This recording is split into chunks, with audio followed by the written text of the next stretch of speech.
Assalamualaikum warahmatullahi wabarakatuh sobat. Cerita nyata kisah misteri kali ini saya beri judul Pesugihan Tuyul.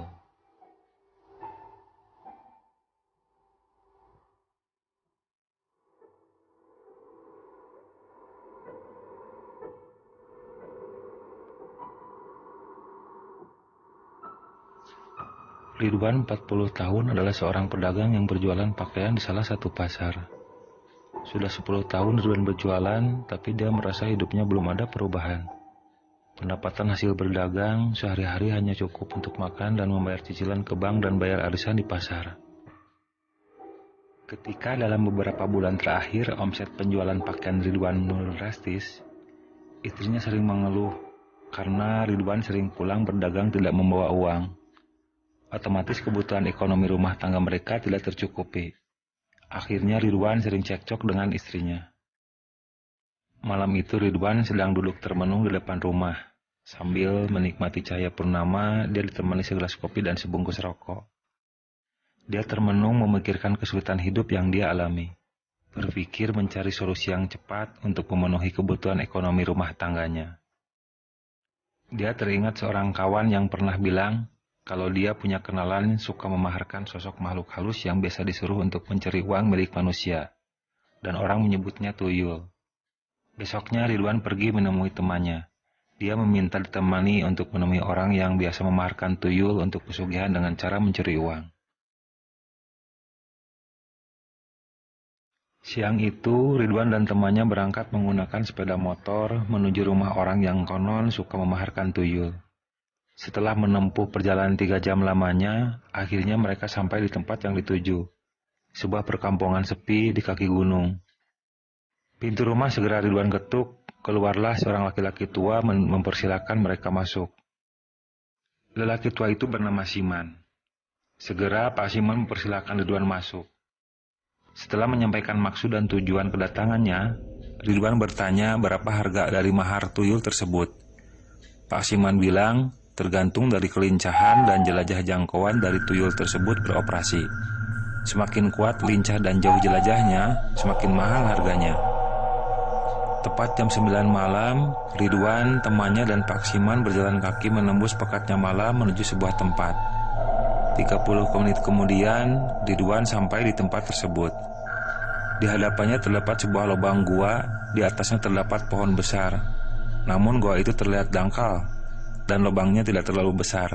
Di depan gua itu Pak Siman duduk bersila. Ridwan disuruh membuka bajunya oleh Pak Siman. Lalu Pak Siman menempelkan daun sirih yang dia bawa dalam sakunya ditempelkan tepat di dada Ridwan. Ketika daun sirih itu diambil dari dada Ridwan, terlihat ada darah kental yang menempel di daun tersebut. Itu menandakan bahwa Ridwan memang sudah siap sepenuhnya untuk pelihara tuyul, dan Pak Siman lalu membakar luka. Setelah membaca mantra-mantra, Pak Siman lalu masuk ke dalam goa. Tak lama dia keluar kembali membawa sebuah benda berbentuk anak kecil terbuat dari tembaga. Lalu Pak Siman berkata, "Saya titipkan anak ini, urus baik-baik, supaya dia bisa membantu apa yang kamu butuhkan. Tapi ingat, semua yang dia rasakan, kamu akan merasakan juga. Bawa pakai selendang dan kamu gendong selama perjalanan." Tangan Ridwan gemetaran menerima benda tersebut, dan Pak Siman segera mengajak mereka pulang. Sesampainya di rumah, lalu Ridwan menyerahkan uang 2,5 juta rupiah sebagai mahar dari tuyul tersebut. Keesokan harinya, jam 6 pagi, Ridwan pulang dari rumah Pak Siman. Beberapa jam kemudian, Ridwan sampai ke rumahnya. Lalu dia segera menyimpan benda pemberian Pak Siman di sebuah kotak dan menyimpannya di dalam lemari. Sebelum maghrib, di sebelah kotak itu Ridwan menyimpan nasi hangat komplit dengan lauknya dan segelas susu. Jam 10 malam, ketika Ridwan hendak tidur, dia mendengar suara aneh di dapur rumahnya. Dia segera melihatnya. Ketika membuka pintu dapur, Ridwan tersentak kaget karena di hadapannya berdiri sosok kecil berkepala botak bertelinga lancip sedang menatapnya. Dia tersenyum menyeringai, terlihat gigi tajam beraturan dan hidungnya ingusan. Anak kecil berkepala botak itu berkata, Bapak, aku siap membantumu mencuri. Tapi nanti setelah aku mencuri, aku ingin menyusu pada istrimu. Apakah Bapak siap? Ridwan menjawab, "Iya, aku siap. Nanti istriku akan menyusuimu." Meski sedikit bingung dengan permintaan tuyul itu, tapi Ridwan menyanggupi. Karena pikirnya sudah dipenuhi nafsu serakah, jadi akal sehatnya sudah hilang. Tuyul itu menghilang. Lalu Ridwan segera menemui istrinya dan menceritakan apa yang diminta tuyul tersebut. Meskipun takut, tapi akhirnya istrinya menyanggupi. Beberapa jam kemudian, tuyul itu kembali dan mengetuk pintu kamar Ridwan. Dia lihat istrinya sudah tertidur lelap. Ridwan membuka pintu dan melihat tuyul itu di depan pintu, membawa uang beberapa lembar lalu dilempar ke arah Ridwan. Ridwan memunguti uang itu. Dan tuyul yang tadi ada di hadapannya sekarang sudah ada di samping istrinya yang sedang tidur dan mulai menyusu. Tapi istrinya diam saja seperti tidak merasakan apa-apa. Setiap 2 malam sekali Ridwan dikasih uang hasil mencuri oleh tuyul peliharaannya. Setelah itu tuyulnya langsung menyusu ke istrinya Ridwan. Uang Ridwan bertambah dari hari ke hari selain dari hasil dia berdagang di pasar. Namun keanehan mulai terlihat. Keadaan istrinya kian memprihatinkan. Badan kurus, muka pucat, dan terlihat nggak ada gairah.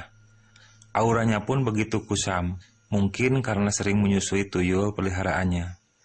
Suatu malam, tuyul peliharaan Ridwan pergi beroperasi mencari uang orang yang sedang tidur. Tapi jam 3 pagi tuyul itu tak kunjung pulang. Ridwan mulai gelisah, pikirannya tidak tenang. Dia berpikir mungkin tuyul peliharaannya kena tangkap orang yang paham cara menangkap makhluk halus jenis tuyul. Besoknya tuyul peliharaannya juga nggak pulang. Beberapa hari kemudian Ridwan mendengar anak kecil yang menangis terseduh-seduh, seperti sedang mengalami siksaan. Ridwan mencari ke sana kemari, namun tuyul itu tidak ditemukan. 7 hari kemudian suara itu semakin keras dan terdengar memanggil-manggil Ridwan. Ridwan semakin panik, tahu tuyulnya memanggil dirinya. Keesokan harinya, saat bangun tidur, badan Ridwan bengkak-bengkak dan terasa gatal luar biasa. Kakinya sulit digerakkan seperti ada yang mengikat. Dan siang harinya Ridwan kedatangan tamu seorang laki-laki membawa tas. Dia berkata ingin menemui Ridwan karena ada sesuatu yang mau disampaikan. Setelah di hadapan Ridwan, orang itu mengeluarkan